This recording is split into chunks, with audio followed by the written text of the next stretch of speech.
Ein gesunder und erholsamer Schlaf ist Regeneration und Energiequelle für den Menschen. Der Schnarchstopper SL70 von Beurer hilft Ihnen und Ihrem Partner beim Einschlafen, Durchschlafen und einen aktiven Start in den Tag. Hier einige Tipps zum Gebrauch des Schnarchstoppers SL70.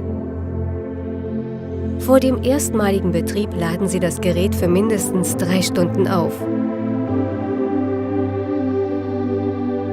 Laden Sie anschließend die kostenlose Beurer Sleep Quiet App aus dem App Store oder bei Google Play herunter.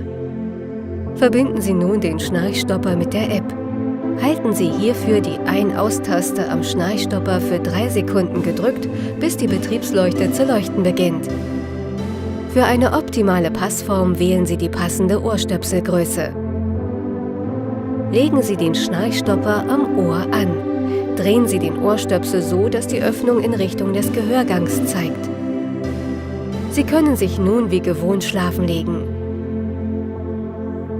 Aktivieren Sie Bluetooth auf Ihrem Smartphone, um die aufgezeichneten Daten an die Beurer Sleep Quiet App zu übertragen.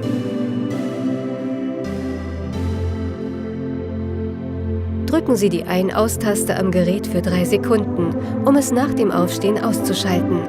Eine kurze Vibration bestätigt, dass der Schnarchstopper erfolgreich ausgeschaltet wurde. Beachten Sie Gebrauchsanweisungen und Sicherheitshinweise. Unser gesunder Schlaf ist wichtiger denn je. Besser einschlafen, besser durchschlafen und besser in den neuen Tag starten. Mit dem Schnarchstopper SL70 von Beurer.